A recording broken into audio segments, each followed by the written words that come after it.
Hey everybody, welcome to episode 156 of Fight Chat Friday. So in this episode, we're going to cover a review of the recent ITF World Championships in Tampere, Finland. So we're going to get stuck into a couple of different details of the event. We're going to just go over the event broadly. Also look at the different disciplines. Also, we have some new categories, some new divisions, etc. So we're going to do a little bit of a deep dive. Adrian was there in attendance. I was watching from the live stream. So we have a little bit of a different view from it as well, which will be interesting. And we do have a couple of ideas from people that we threw out on social media this week, and a lot of interest in the patterns divisions in particular, of how it's now down to one person at a time. So we'll get into that, have a little bit of a chat, and do a little bit of a review. Yeah, absolutely. So maybe if we just start with the the overall feel of the event, and there's a huge credit to be extended to the Finnish Federation or Association for putting on a fantastic show. As someone who was there, who had the experience of, say, the accommodation, the transport, the registration process, the way in, things are really moving. There was 20 years ago, there were elements of that no matter where you went were a bit amateur hour. And this was a very slick operation, I think, from start to finish on that front. So, um, obviously, if you were there, you know the score. But just for anyone who's watching and who's kind of never had a taste of what an international competition on this scale is like, or what it should be like, um, you know, as we arrived, the organisers were, all the registrations were in. So the managers walk in, they get a goodie bag that has all of the ID cards, the press passes, the local information, the tickets for the meals for the venue and for the hotels in the evening. Everyone's pre-registered into their hotel, so it literally took minutes for us to get everybody checked in with the organisers, checked in with the hotels, and relaxing and recovering after the trip on day one. So that was super. Brilliant. Yeah, really, really, really good. Really good. Yeah, from the spectacle of the event looked fantastic.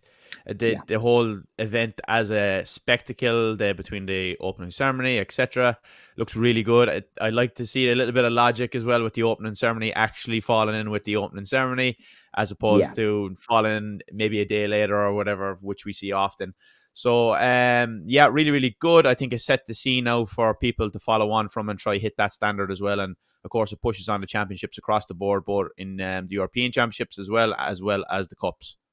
Yeah, I thought like there's a couple of little details that I love. The first thing though was really evident how much the city of Tampere actually supported the event. Like every bus stop in the city was showing they have digital billboards and they were showing the tournament poster. There was a lot of references to it as you walked through the city, which was fantastic. And of course they had a presence in the arena itself. But like when you talk about some small details, like things that we did in Ireland in 2017, and sometimes the ideas, good ideas or not, they just get lost. But the quality of the warm up area, now we stole that from them in 2016. So we thought, Finland did a great job in 2016 and New Zealand in 2011 of having a really good warm up area for people. We thought that's great, fantastic. What if we could have the special tech and power apparatus there, though, so competitors for those disciplines could warm up as well, spare boards, all the rest of it. Yeah, sure enough, back in Finland, they had special technique and power apparatus, which were in use the whole way through as people prepared. That was fantastic as well. So, again, nice to see good ideas staying in play. And of course, as we move on to further events, hopefully we'll learn from things that Finland did that were really, really strong. Yeah, brilliant. From the live stream as well, I thought that was really, really good. And I think that we're going to get into that a little bit more when we cover the sparring. Yeah, But we do have some new weights and new categories in at this particular one. And we have the 12 to 14s now in as well. We had a couple of comments coming in on social media yesterday on our sure. post. Some people really impressed with the standard of these 12 to 14 pre-juniors. And some people then prefer to see them maybe just in a World Cup rather than a Yeah, championships, for the idea of not being too keen on 12-year-olds potentially having the title of world champions. So yeah, there's some different ideas there behind that. So overall, though, I think the standard was quite good. Obviously, these competitors are probably going to be competing for a while if they're around the 14 mark, so they have that experience probably internationally. But still, I have to say the level overall was pretty good, pretty sharp. Some countries a little sharper than others. You see that early For development, I suppose, kicking in, where they have a little bit more of a structure coming through the ranks, and these people hitting black belt at a really high level. So I think that is the main feature of the 12 to 14s. Weight category wise, Adrian, any changes or things that you didn't expect to happen, or big flips on the storyline behind the weight divisions or anything like that?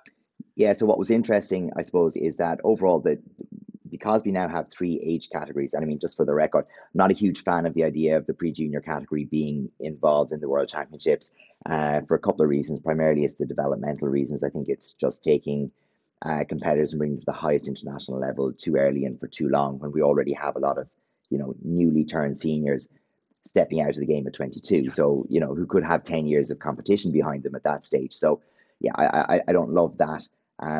It's hard to complain when one of my lads took a silver medal in the pre-juniors, and well done, Fionn. But I would agree that the overall standard, especially in sparring, was quite good. I think in special technique they haven't got it quite right yet. The heights and levels aren't completely correct. I think in some ways, particularly for the girls, it was too easy, and they have to find a sweet spot for the special technique, but that'll take a little while. The patterns I thought was mediocre. I really didn't like the level of patterns generally. There were excellent people in there, and take nothing from the winners, but for the amount of people that were in the divisions, most of them weren't particularly good. So, not to criticize any individual, but it's just, it didn't look world class. Is the criticism? Do you think that that's because a lot of younger people, they're kind of finding their own in terms of their body at that 12 to 14 range, not exactly fully tuned in with their coordination, etc.? You're dead right. There are people going through growth spurts and so on, and their coordination isn't remarkably high, particularly among the guys. Some of the girls, like always, maybe a little bit tidier. They come to their growth spurt earlier. So, you might often have the 12 and 13-year-old girls who've already gone through their peak height velocity. But the boys, that's kind of the critical time that they're hitting it, and they're uncoordinated, losing their flexibility and haven't regained it. So, yeah, it's a little bit iffy on that front, I think. And it would definitely be nice to see, well, you'd like to see patterns at their highest level. The other question we have, of course, is, are there countries rushing people to black belt to qualify them for this? Potentially. And I don't know the answer to that. I mean, we decided in Ireland we weren't going to change our qualification criteria, so you still have to be at least 13 to get a black belt, and you still have to qualify for selection at a tournament that's at least 6 months before. So what it means in real terms is that the youngest that we're going to have in there is going to be 13 and a half, 14. So it gives a very short window to have people in that pre-junior. But the follow-on thing to that was, okay, we now have one less junior. And so it was really interesting to see, would those junior categories of the World Championships be small, particularly when you add in that extra weight. And we found that most people on the guys' side of things still had to win 5 fights to win in the sparring category. Standard. So that was really, really good. In the girls, it was more often 4. So the divisions were a tiny bit smaller probably on the girls' side of it, and particularly towards the heavier weights on both sides. So we usually see the heavier weights being a little bit less well represented. It did present a challenge though overall with these new categories, that and especially with the age category of pre-junior, there was 50% more medal awardings, because where before you had junior and senior, now you have junior, senior, pre-junior. So you have 50% more medal awardings to get through every day. And that led to some scheduling challenges, and we'll come back to that later when we talk about the one by one pattern. But it did mean that every day had a fairly long medal awarding at lunch and at the end of the day. So that was a little bit of a timing challenge with that. But but I think in general, the new weight classes, it was really interesting, the seniors, to see who'd move up and who'd stay on the lower end of it. Some people finding their way as well, I think. I'm sure we'll see some changes over that. But see, as well, are the Euros now going to be these new weight categories or not? Yes. Yeah. Okay. Yeah, I think that's confirmed. Because we've seen that last year, it wasn't the case, and people were jumping around and up and down different weight categories. We need to keep it consistent, I think, over both international events of World Cups, European and World. So it's important to have that standard, definitely, because people can then find a weight class that suits them. Yeah, other than that, what do we have next lined up? We have the pattern. I think that this was a big talking point, the whole idea of one Yeah, person competing at a time. And I think that this is a whole idea about this as well, is for judges to be able to look at somebody and to really give a good analysis of the pattern in particular. But I think we got yeah, to really think about what we're doing. Are we comparing two people against each other? Or are we looking for the best overall standard? Because this one person at a time situation might work really well if everybody got a score that was being brought down then into a qualifying knockout round or whatever, where you're looking for the highest scores, take away the low scores, etc. But I think when you're comparing two people in a knockout stage, it people generally aren't a fan of it because they don't get to see them, let's say, compete. yeah. From the judges' perspective, I think most judges are a fan of it, and it allows them to just get a bit more analysis and an in-depth I'm not sure that's true. viewing of it. I'm not From sure that's the true. comments that we've seen, anyway, at least that Mm. is. No, haven't spoken to any judges that were there, but that looks to be the case from the outset. From people's perspective as a spectator, most people are not a fan. No, it's a snore fest. It's absolutely awful. I can say, even from the point of view of sitting there as a coach, you're losing focus in between rounds. It's like they're so long. The rounds are Yeah. so long. Um, and obviously you're watching, one competitor go on, do it at a time. You have to watch. You're watching four patterns in a row to get through a round. If you're actually watching a division, the number of patterns is doubled. And I mean, that has a huge impact on the time it takes to run through a division, makes Mhm. the days far longer, tires the judges out, tires the competitors and coaches out. Overall, that part isn't great. But and I mean, sorry, rant, incoming. But the my issue with this is it's good money after bad. The decision to change from comparative scoring, where previously we used to look at two competitors and compare one to the other across five criteria. Um, and like when we look at what that was, you basically had from 0 to 5 on the technical content, and then from 0 to 3 on power, rhythm, balance, and breath control. And by scoring the one against the other comparatively, you could get a fairly big differential, because you've got 17 points available there. You can create a pretty big differential from one to the other. And I think what was misunderstood, or what people maybe still misunderstand about how that system used to work, is if you and me do a pattern, you could say, okay, you're 4 out of 5 on technical, I'm 4 out of 5 on technical, and you have a draw. Okay, that's possible. But equally, I could be 5 and you could be 0. And you could create a huge spread that way, depending on how different our technical quality was. And it's the same for the rhythm, the breath control, the power, and the balance. And so, there was a comparison, and it's really easy for a judge to sit there and compare. How was your balance versus your balance? Ah, yeah, they were fine, no issues. How was your breath control? Oh, okay, yeah, but you forgot or you didn't do the slow motion, or your connecting motion wasn't correct. Right, I'll make a deduction there. We'll give you 3 to 2. And Mhm. then you go through them, and there was more points towards the technical content. That was comparing A with B. And humans generally are really good at that. We compare things very well. What was faster, what was higher, what went, and we can compare even slight differences really, really well. We see how people perform against the other. I think the innovation with that would work really well is having people do the same pattern for we say do two designated patterns rather than optionals that were different. That would have been really helpful there. But then we make this decision to apply like deductive scoring based on an ideal model of what the pattern should like. And we'll watch two people at the same time, and we'll deduct both them against that model that's in our head that we've never ever really seen. But we've read about it in a book. And we go, okay, at the end of that, you've got more deductions, so you lose. But we've never compared them. They've both done their own independent thing, and we've not compared them one to the other. But judges still want to do that. And Yeah, this you're system is comparing trying to against take the away, standard, which allows yeah, them to kind of take deductions extra, possibly, just to give that other person the yeah, nod. exactly. And now we have a system where you're going, okay, well, don't compare them at all. Watch them one at a time, compare them to that standard, make those deductions. And now it's pointless having two competitors in a like head to head. But the solution isn't stop having them head to head. The solution is throughout the scoring system. Like for me, we didn't have a broken system before, but we were getting too many draws.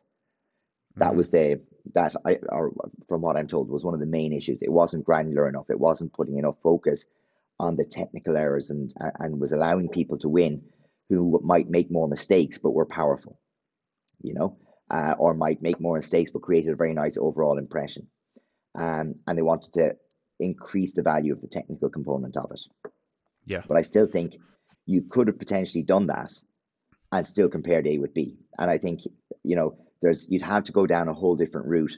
And I think really have a look at how judging bias works in other sports. And like in preparing for this, I looked at dance sports. I threw the journals into it so you could see them as well, but looked at dance sport, gymnastics, and diving. And those are ones where you're comparing people one after the other. And they do a lot of study whenever they change how the scoring works to see, are the judges' scores aligning? So in other words, is there a valid judging criteria? And we know from looking at the scores that go up on the boards, it's all over the place. The difference between the judges' scoring is greater than the difference between the winner and the loser, if you take the overall scores. So in other words, there's greater variance between the judges than there is between the performances. So the judges are effectively, the scoring criteria is meaningless. Yeah, I think as well as you go through, and maybe it's your first or second category of patterns, and I think judges will kind of come into their own a little bit, because although competitors prepare and have to do competitions in preparation and have mat time, judges really don't get that either. So sometimes they might be fired into the hot seat, and it might take them a little bit of time to settle in and find their feet as well in where they want their scoring set to be. And I think that is an issue as well, as you see that going in our system when it's not comparative. If it was the 1-by-1 system, I would like it to be almost like special technique, where you have a list of people and you're trying to get the highest scores to the top, and then maybe if you have a knockout round after that in a comparative. So I would like to see both kind of be brought in together. I don't know how that would work scheduling wise and etc., but I think what we've seen from this Worlds probably isn't what people want to happen go forward. I think that seems to be the overall impression from most people. So it'll be interesting to see if this will continue, if we'll go back to the comparative way, or if we get a little bit of a hybrid between two. So we'll have to wait and see. Yeah, I'd be much more interested, if you're going to stick with this individualized scoring thing, have everybody do one pattern designated, then bring them up again and do another one, then bring them up again. And for each round, get rid of the highest and lowest score, average the remaining three, and have everybody build a score off of, let's say, 3 patterns or whatever it is, done that way. And it'd still take less time than doing, 2 by 2, but everyone doing their patterns individually. And you might actually get a reasonable snapshot of, okay, where is everyone at, right? We've looked at 3 different patterns or 4 different patterns, whatever it is. They've all got a score. We got rid of the bias by getting rid of the highest and lowest. We get rid of some of the variance there. And then we have an individual score, and whoever's at the top of the table at the end, just like gymnastics or diving or whatever, that, you have that. And maybe you band the patterns into difficulty or something, but I'd be much more interested in seeing something like that. Yeah, the only thing with that, Adrian, scoring is then once you get, let's say, the first pattern is Dangun, and then everybody who's at the end of the draw are doing a little bit of Dangun down the back and getting perfected at that, because they have that little bit of an advantage at the end of the draw. So that's the only issue that we see with that, because if you know the pattern, it gives the people towards the end a little bit more of an advantage. So plus you probably have to put them all in one ring had in front of the same judges. Otherwise you have validity lost by going in front of different judges in different rings, because now you're not comparing and deciding who the winner is. You're looking at everybody against an objective standard. So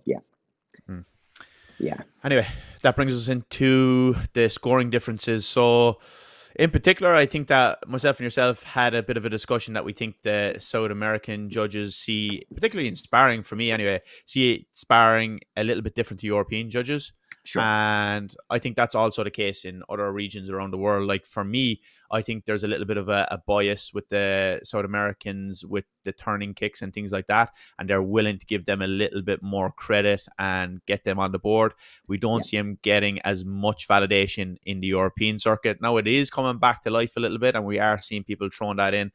But it is interesting to see, and I think that it was evident in a couple of rings, especially on the new live stream where you have the scores. It's fantastic. You can see the difference in the judges. Yeah, you can see that maybe it's very close on 3 judges, and then 1 judge has a big disparaging score that isn't really fitting in with the mold of what most people can see. Yeah, so the things that we noticed there was that there was a higher incidence than you would have had at Euros of the 2 up, 2 down effect, which is where 2 judges are for red, 2 judges are for blue, and it's heading from a draw from like 90 seconds in, and it almost then goes. So you have 2 different competitors, and the judges are favoring different things. We saw that quite often. Definitely saw the effect with the turning kick. So, you'd have turning kicks where objectively you'd look at it and say, well, maybe it was a little low on the hip or maybe it hit the gloves, but it's still being scored, and sometimes by 3 judges who couldn't possibly have seen it, but still.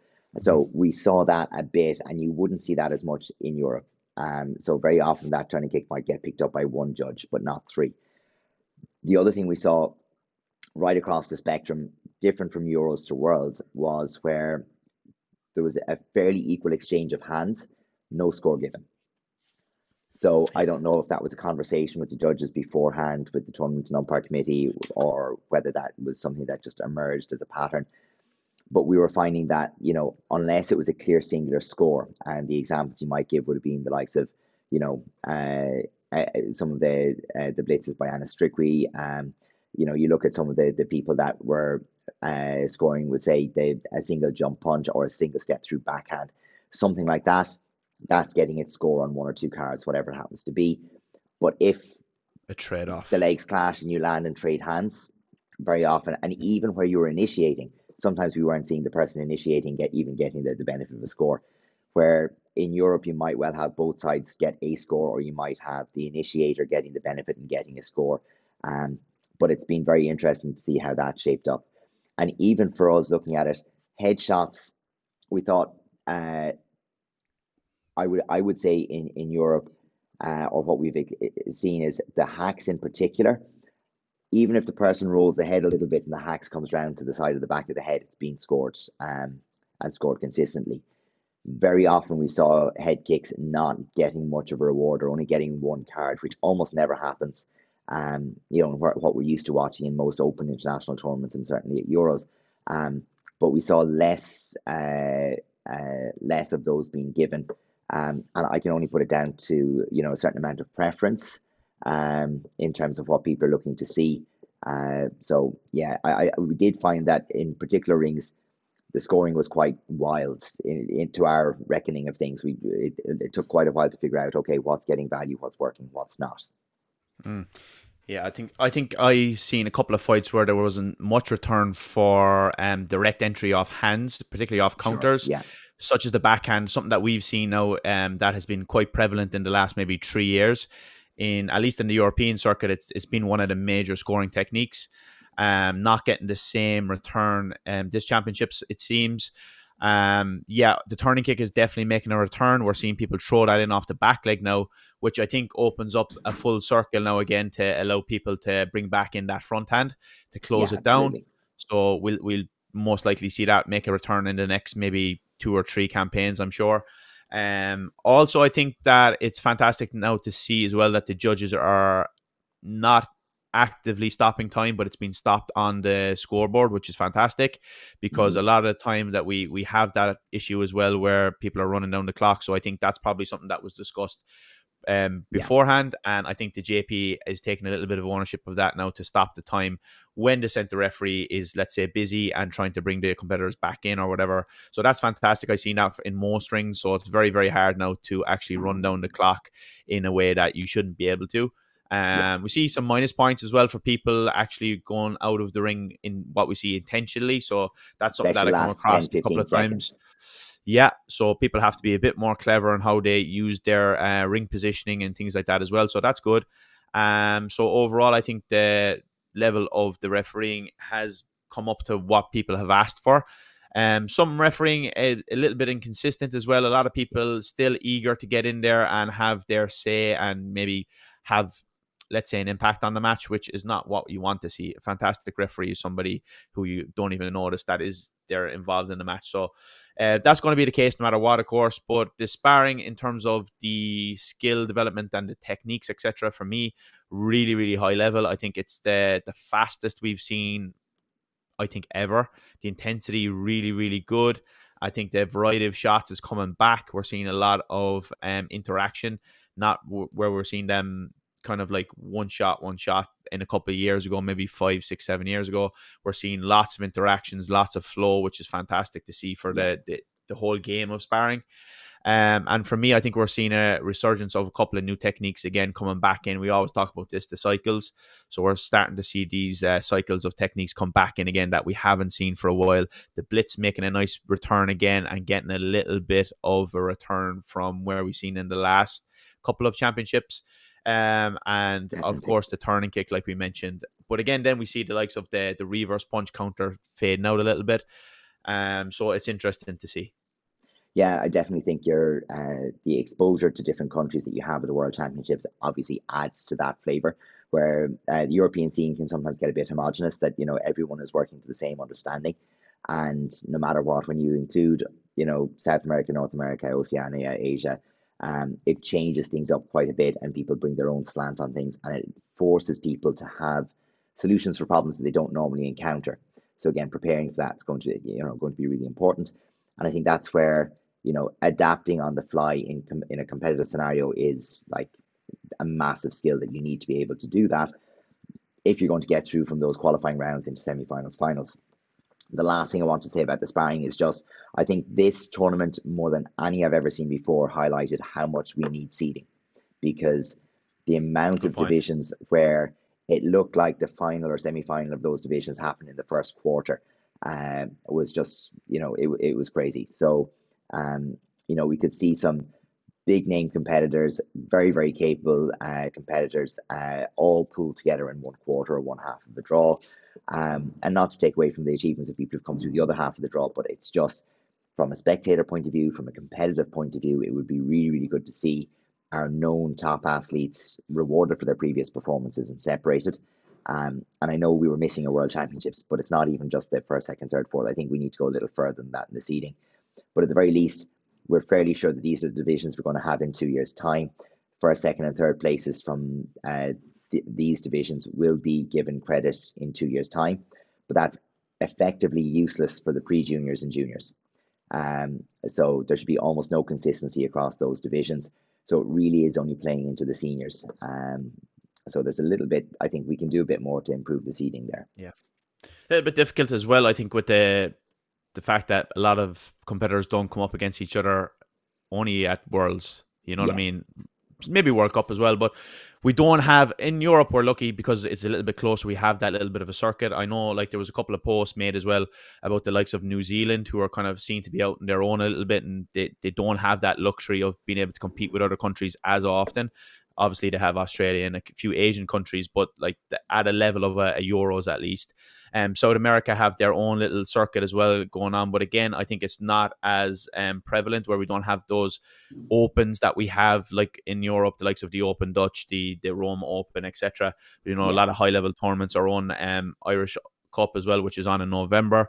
A lot of high level tournaments that people can get to quite easily. So I think that is a massive luxury, which actually builds that level as well. And also then, as well as the level, I think a lot of people start to come into a little bit of a similar mold, where the overall style, let's say, is quite similar compared to the other regions. Yeah, definitely. Taking a little jump, we'll have a look at, that was a terrible pun actually, into special and power. That wasn't planned, definitely not. So this was a huge one because, certainly I've been a fan of the idea for a very, very long time. Brendan Dugan pushed very hard on this one. There was this concept was included in the coaches questionnaire 4 years ago, and really excited to see the development that male and female competitors now compete with the same number of techniques in both special technique and power breaking. And of course, in special technique, they're the exact same 5. With the power breaking, the difference being, instead of a punch, the women are using an elbow strike. But really, really good to see it. And I thought actually it was it was a phenomenal debut for those events, and it allowed some people to shine across those events. And there were some upsets, there was some drama. It was a really, really impressive week for those events, I think. Yeah, I think now I have to be brutally honest. I didn't watch any of the live stream for Special Technique and Power. Yeah, not where my biggest interest is, but I think just seeing from a few clips online and a few Instagram reels, etc., I think that that we still have a very dominant, let's say, circuit of like Romania, for example. I know there's a couple of people Yeah, coming the through there standout. as well, but like Romania are quite sharp at the special technique and power. And I think that there's a lot of other countries, they may have one or two standouts that come through. Maybe they have some physical gifts or whatever that allow them Yeah. to be fantastic jumpers. Maybe they're quite tall, maybe they're quite powerful.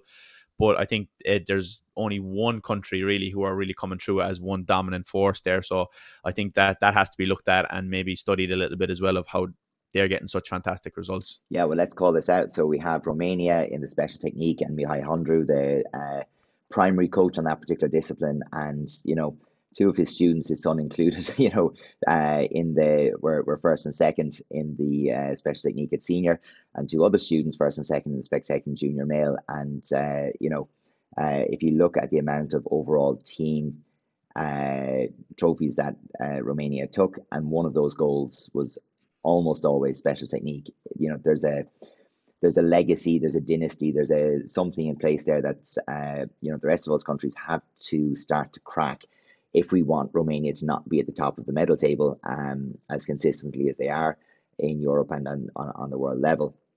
But for me, if you're going to go back and have a look at a few things, there's some really exciting stuff that you could really have a look at. I think the playoffs of the junior male and senior male special technique, individual, really, really interesting. I think the junior males went through all 5 techniques, on the extension rounds. So they all went up by the 10 and then up again. And there was, phenomenal heights hit by the juniors. So really showing what's possible. The senior male power breaking, very interesting as well, because of course in the run up to it, Big Wes Faliki and Kalle from Finland were definitely looking like potential or expected champions in waiting, that kind of thing. And both had execution errors in the first round and finished outside of the medals, which meant that we had Hungary, Sweden, Hungary as a final 3. Like, huge congratulations to those guys, but it was like the division went very, very, very well. And then from my point of view, one that I really enjoyed watching, actually, and it wasn't a winning performance, it was a silver medal performance, but Julia Pazzi from Finland with a silver medal in the senior female special technique, because she's not particularly tall, and these are some new techniques in terms of the reverse turning kick and the 360 back kick. And Julia's been on the circuit for quite a while. Like, I don't know exactly when she turned senior, but it was certainly back around the 13 or 14, that kind of era. So, we're not looking at, a brand new, just, happens to be very tall and springy, just up from junior. We're looking at someone who's adapting and adding these new techniques after being senior for maybe 10 years or longer. I won't offend Julia by guessing at her age, but like, fantastic 360 back kick and reverse turning kick, like, technically super, super solid. And it's the one thing that, if I was to critique the junior or the pre-junior female special technique, the heights were low enough that actually it impaired the technique on the reverse turning kick. Some of them were disqualified for not jumping while hitting the board, if you know what I mean. So, and that hit us, like, even Kira Pender, that was the reason that her reverse turning kick was disqualified. You can see where, like, she was able to go through and hit all of them, but 2 of them disqualified on technique, and one of them because she wasn't off the ground at the time of the impact. I think it needs to be higher for some of those. But for the senior females, there were some pretty good heights, and when you went to the playoffs, actually then the heights became very impressive, and the technique had to change. So when you know yourself, you can hit with an Obi Aptagi in a particular style, but once it gets high enough, if you're not that tall, you need to learn how to align your body differently, and you need to save yourself differently on your landing. And it was impressive to see some of that from the senior female, which isn't something that I'd really seen before. So hats off there. Very good. Yeah, so I think that brings us to our last topic, which is the overall winners and losers. So I think that we're seeing a little bit of a new generation come through. I think that we've seen this now at the World Championships that went by previously in 2019 Germany, where it tends to be a little bit of a younger crew who now are coming to the top. Obviously, that's the case because we have younger competitors overall, particularly at senior. but a lot of young people coming through, staking a claim. We have some people who have come through in the junior divisions, maybe the last 3 years, and who are now really rising to the top. Some people who have been at the top for a very long time, maybe not getting their returns this time. So it's an interesting little potential resurgence. Maybe they'll come back and show us up again and take their titles. But at the moment, it looks like there's a new generation in the overall sparring side of things. For me as well, in the senior pattern, I think a lot of Asian countries did fantastically well this time around. Absolutely. Which really good we haven't really seen that level come true previously. So hats off to those countries. Malaysia and Japan primarily, but yeah. Yeah, definitely. So fantastic to see another level come through there as well, which pushes on other countries. Overall, I think fantastic overall from Norway. Well done to them on taking the overall title. Some countries who are probably not as strong as they have been previously. So I'm sure there'll be definitely a resurgence there as well from the likes of Poland and a few other countries who are generally really, really strong. Poland and New Zealand, I think, would be the obvious two from recent World Championships that have, they've been Poland perennially up there towards the top, top 3 to top 5 always, and they had a little bit of a fall from grace with this one, and I'm sure a rebuild is underway there. And New Zealand with a smaller team and maybe lower than traditionally expected on the medals, particularly I think though on the special and power. So that was where they did get some of their medals, but I think a little lower than they would have expected or hoped for on that particular side of things. But Argentina had quantity. Like, they got a lot of medals. Especially in was it the junior or pre-junior? I think they were very successful. Junior, I think. So Argentina had, I think, so they had a very large number of competitors, close to 110, and I think they took shy of 50, but over 40 medals, which again is a huge return no matter what. It's an awful lot of medals, but a lot of bronze. And so the finishing out from Argentina in terms of converting those bronzes to the golds to push you up the medal placing, will be a big thing. But in the end, it can be a very, very nice experience when you're taking home a team and there's medals jingling everywhere. That's a really good feeling. But again, with the strength of the country that's there, I'm sure they'd like to finish the overall a little higher on the medal placings.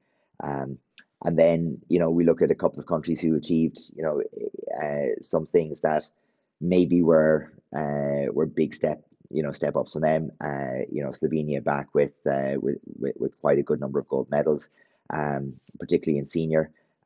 We had